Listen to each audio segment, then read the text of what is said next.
અમેરિકામાં સસ્તામાં કોઈ બિઝનેસ વેચાતો હોય ત્યારે તેને ખરીદી લેવા માટે કેવા કાવા દાવા કરવામાં આવતા હોય છે અને અમુક વાર જેન્યુઇન બાયરને કઈ રીતે રેસમાંથી આઉટ કરી દેવાય છે તેનાથી ગુજરાતી વેપારીઓ સારી રીતે વાકેફ હશે. આવા જ એક મામલામાં શિકાગોમાં $13.2 મિલિયન 122 રૂમ્સની એક હોટેલ ખરીદવાની ડીલ ફાઇનલ કરી ચૂકેલા એક ગુજરાતીએ પોતાની સાથે ફ્રોડ કરીને આ ડીલ ન થવા દેવાઈ હોવાના આરોપ સાથે લોસૂટ ફાઇલ કર્યો છે.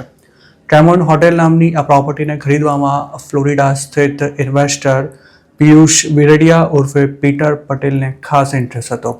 તેમણે પોતાની ફર્મ ગાર્નેટ હોટેલ LLC મારફતે આ ડીલ ફાઇનલ કરવા માટેની તમામ તૈયારીઓ કરી લીધી હતી. જોકે છેલ્લી ઘડીએ તેમની સાથે એવી ગેમ કરી દેવામાં આવી હતી કે પીટર પટેલ જેમના વિશ્વાસે રહી ગયા તેમણે જ તેમની પાસેથી આ ડીલ છીનવી લીધી હતી. આ મામલે શિકાગો સ્થિત ફર્મ પેરામાઉન્ટ કેપિટલ એડવાઇઝરના સંજીવ મિશ્રાની સાથે વિજય પટેલ નામના ઇન્વેસ્ટરને પણ પીટર પટેલે ફાઇલ કરેલા લોસૂટમાં ડિફેન્ડન્ટ્સ તરીકે દર્શાવાયા છે. જ્યારે ફ્રોડના મુખ્ય સૂત્રધાર તરીકે અવાસા હોસ્પિટાલિટીના જયમીન શાહનું નામ છે. લોસૂટમાં કરવામાં આવેલા દાવા અનુસાર પીટર પટેલ આ પ્રોપર્ટીને જોવા માટે શિકાગો આવ્યા ત્યારે જયમીન શાહ એલર્ટ થઈ ગયા હતા કારણ કે તેમની ફર્મ પણ આ પ્રોપર્ટીને ખરીદવામાં રસ ધરાવતી હતી.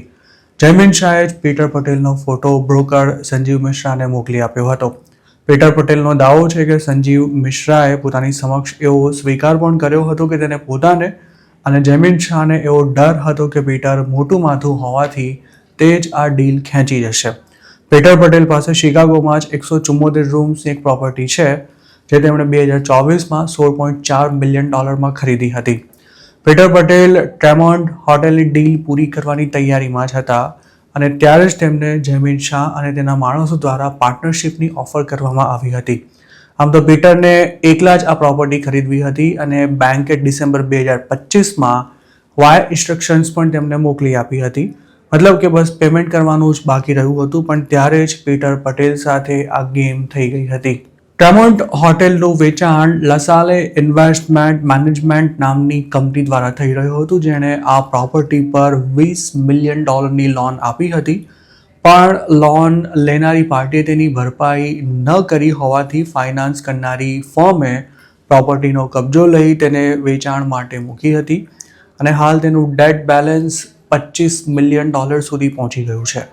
પીટર પટેલ આ હોટેલ માટે $13.2 મિલિયન ચૂકવવા માટે તૈયાર થયા હતા પણ તે વખતે જયમીન શાહ અને તેના સાથીદારોએ પીટર પટેલને પાર્ટનરશિપમાં આ હોટેલ ખરીદવા માટે ઓફર કરી હતી. પીટર પટેલ તેના માટે પણ તૈયાર થઈ ગયા હતા પરંતુ તેમને અંધારામાં રાખી જયમીન શાહ સહિતના લોકોએ ચૂપચાપ લા કાસાબ્લાંકા હોટેલ LLC નામની એક ફર્મ ઊભી કરી દીધી હતી અને જાન્યુઆરીમાં જ આ હોટેલની ડીલ પણ તેના દ્વારા ફાઇનલ કરી દેવામાં આવી હતી. હોટેલ ખરીદી લીધા બાદ મિલેનિયમ બેંક પાસેથી $17 મિલિયન લોન લેવામાં આવી હતી અને હોટેલની કિંમત ચૂકવ્યા બાદ બાકીની રકમ પ્રોપર્ટીના રિનોવેશનમાં વપરાશે તેવું પણ નક્કી થઈ ગયું હતું. જોકે આ ડીલમાં પીટર પટેલનું ક્યાંય નામ જ નહોતું કે ન તો તેમને આ અંગે કોઈ જાણ સુદ્ધા કરવામાં આવી હતી. પીટર પટેલ આ પ્રોપર્ટી માટે $13.2 મિલિયન ચૂકવવા તૈયાર થયા હતા અને જયમીન શાહ એન્ડ કંપનીએ પણ આટલી જ કિંમતમાં સોદો પાડી દીધો હતો. જો હોટેલનું ઓપન બિડિંગ થયું હોત તો પીટર પટેલ $13.2 મિલિયનથી વધુની બોલી લગાવી શક્યા હોત અને તેના કારણે જયમીન શાહ માટે આ હોટેલ ખરીદવું મુશ્કેલ થઈ ગયું હોત. જેથી તેમણે પીટર પટેલને પાર્ટનરશિપની ઓફર કરીને સાઇડલાઇન કરી દીધા બાદ પોતે જ ચૂપચાપ આ હોટેલ ખરીદી લીધી હતી તેવો કોર્ટ સમક્ષ આક્ષેપ કરાયો છે. કોર્ટમાં કરાયેલી રજૂઆત મુજબ જયમીન શાહ પીટર પટેલને અવારનવાર એવું આશ્વાસન આપતો હતો કે આલ્ગ્રોવ વિલેજ ફર્મને આ ડીલ સાથે કોઈ જ લેવા દેવા નથી.